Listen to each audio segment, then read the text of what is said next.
Assalamualaikum warahmatullahi wabarakatuh, teman-teman. Balik lagi ke channel saya, channel Faris BB. Oke, gimana kabar kalian, teman-teman? Hari ini pasti akan baik-baik aja, karena kita akan selalu berdoa kepada lindungan Allah Subhanahu wa taala.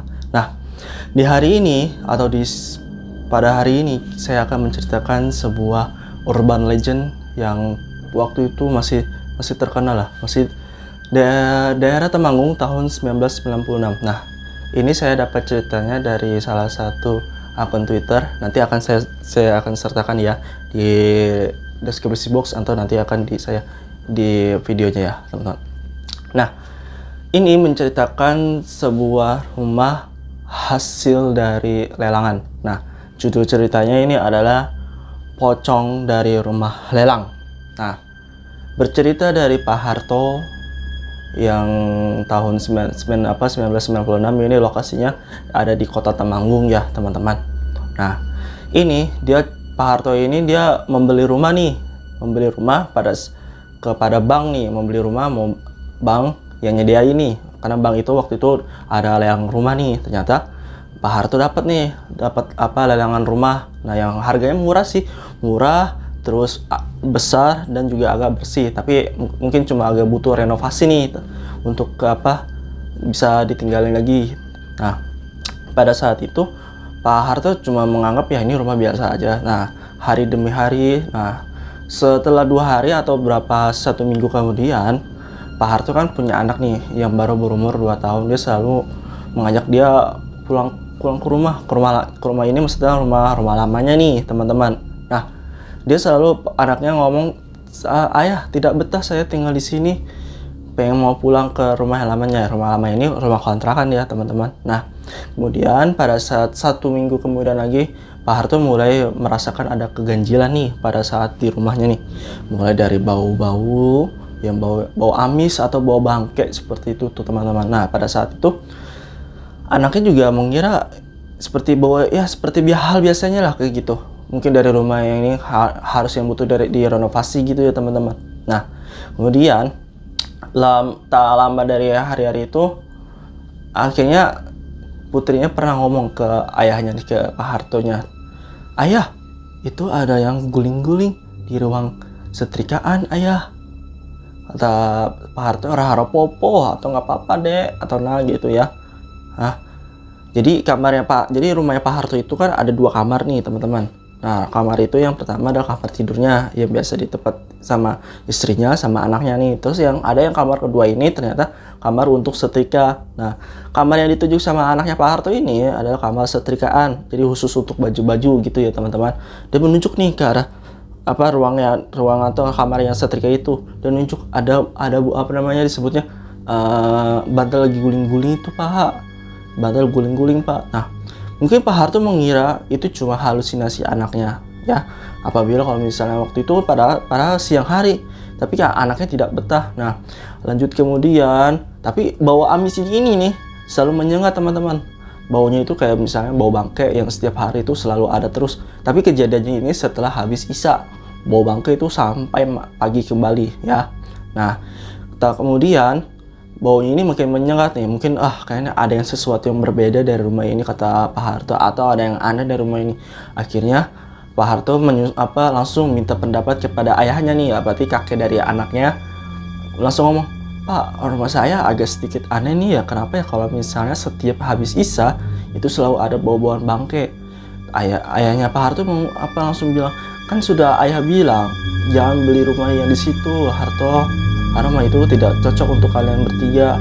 Ya udah, akhirnya ayahnya Pak Harto menyarankan, coba kamu yasinan, mungkin waktu kamu tinggal belum diselamatin atau ditahlilin kan. Ya udah, singkat demi hari, akhirnya Pak Harto mengadakan yasinan nih, teman-teman. Yasinannya cuma selingkungan sekitar rumahnya Pak Harto, dan alhamdulillah sih tetangganya itu pada bantu kalau misalnya ada tetangganya yang mau bikin acara atau tahlilan kayak gitu. Malam demi mau langsung ke tahlilan, singkat cerita tahlilannya selesai nih. Nah, akhirnya selang waktu sampai setengah jam para tamu-tamu kan pada pergi tuh. Nah, tersisa cuma ada Pak RT, Pak Ustadz, Pak Kaum. Nah, Pak Kaum ini adalah tetangga dekatnya dari Pak Harto, teman-teman, sama Pak Harto. Nah, mereka tuh ngomong tuh bertiga sama Pak Harto ya. Ngomongnya sih kusut tentang gimana dulunya kondisi rumah ini nih yang ditinggalin sama Pak Harto, teman-teman. Ternyata emang kalau waktu habis sisa emang banyak-banyak berzikir atau ibadah untuk mengurangi rasa takutnya Pak Harto, kata Pak Ustadz. Nah, mungkin lah dari situ mungkin Pak Harto mengira ya ini mungkin hanya dari untuk menahan ujiannya gitu, kata teman-teman, kata Pak Ustadznya, teman. Nah, tak lama selang kemudian akhirnya Pak RT, Pak Ustadz sama Pak Kaum akhirnya pulang ke rumahnya. Nah, lanjut di malam waktu setelah tahlil ini, si Pak Harto merasa malam ini ada yang rasanya ada yang aneh.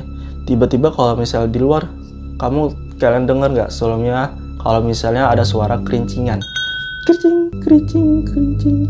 Ternyata Pak Harto ngedengar, cuma Pak Harto doang yang dengar, teman-teman. Ada suara kerincingan yang seperti itu nih ya. Nah, akhirnya dia ditengok nih ke kanan dan ke kiri, ternyata tidak ada apa-apa. Nah, bingungnya ternyata suara kerincingan itu pindah ke dalam rumah, di dalam rumah Pak Harto. Kericing, kericing, kericing, kericing, kericing. Ternyata Pak Harto melihat dengan kepala sendiri, ternyata itu adalah sosok pocong, teman-teman, yang ada di dalam rumahnya. Alhasil Pak Harto langsung pingsan di dalam kamarnya itu. Di depan, kalau nggak jauh sih dari pocong itu, posisinya ada di ruang tengahnya rumahnya Pak Harto, teman-teman. Akhirnya Pak Harto pingsan langsung di tempat. Nah, kemudian di pagi hari, Pak Harto terbangun, ternyata dia pingsan di depan ruang tamunya sendiri itu. Nah, pada hari selanjutnya, nih Pak Harto kayaknya seharusnya banyak beribadah nih ya, teman-teman. Karena waktu kejadian itu Pak Harto, wah ini petanda bahwa rumah ini banyak kegiatan gaibnya. Yang tadi semalam ada pocongnya gitu, teman-teman ya. Hari demi hari, minggu demi minggu, bulan demi bulan selalu sudah dilewati sama Pak Harto dengan kejadian yang cuma menyium bau bangkai dan sebagainya, karena belum sampai ke tahap yang kayak mengganggu keluarga Pak Harto. Nah, pada suatu hari datang nih temannya Pak Harto, namanya Joni. Anggap aja kita sebutkan Joni. Nah, Joni ini kalau misalnya di pandangan Pak Harto itu dia orang sakti atau kita sebut dengan dukun. Nah, pada saat itu Joni ini melakukan ritual nih di dalam rumahnya Pak Harto. Nah, si Joni ini minta ke Pak Harto, saya minta si juput garam untuk ditabur ke dalam sudut-sudut rumahnya nih. Tradisi dia lakukan tuh Joni, si ritual dia lakukan tentang kayak misalnya goyang-goyang segala macam di dalam rumah dia lakukan. Nah, si Joni ngomong pas sudah selesai ritualnya nih, teman-teman. Jadi si Joni ngomong nih, tak opo-opo Harto, rumahmu sudah bersih gitu maksudnya ya. Nah, mungkin Pak Harto mengira kayak saya nggak percaya dengan omongan si Joni ini, karena saya nggak begitu percaya dengan ritual-ritual yang sudah dia lakukan gitu. Nah, malamnya sangat tidak disangka-sangka, teman-teman. Ternyata sejak kejadian Joni yang tadi pagi itu, bunyi-bunyi kayak misalnya kerincingan itu muncul lagi, teman-teman. Sama ada kalau misalnya bau bangkai itu masih terdiam, masih ada bau-baunya gitu, teman-teman ya. Nah, kemudian ini nggak benar ini, teman-teman. Harusnya sejak dia kedatangan si Joni ini harus aman. Nah, tak lama kemudian muncul nih ada suara kerincingan yang pertama yang tadi kita sebut, teman-teman. Yang pertama tadi dia muncul lagi, kerincing. Ditengok nih sama Pak Harto dari jendela kanan kiri, tidak ada nih, biasa, teman-teman. Masuk lagi ke dalam rumahnya, ternyata kerincingnya tetap masuk lagi ke dalam. Nah, hasil pocongnya juga ada lagi, teman-teman. Pingsan lagi Pak Harto. Nah, pada saat itu ternyata Pak Harto nggak benar ini si Joni. Dia harusnya untuk mengusir hantu yang ada di rumahnya malah mendatangi lagi, malah berakibat fatal lagi. Akhirnya dengan penuh ibadah, dengan sholat yang waktu itu yang Pak Joni Pak Hartonya ibadahnya nggak begitu rajin. Nah, sampai sekarang akhirnya Pak Harto rajin ibadah. Kewajibannya selama 5 kali sholat dalam satu hari dilaksanakan, ditambah dengan tahajud dan sebagainya. Alhamdulillah, sejak kegiatan dia, ibadah dia diruntinin segala macam. Nah, perlahan secara berangsur gangguan seperti yang tadi itu makin berkurang. Nah, mungkin dalam hatinya Pak Harto, wah ini sudah hilang nih, sudah tidak ada lagi gangguan yang ada di rumah saya.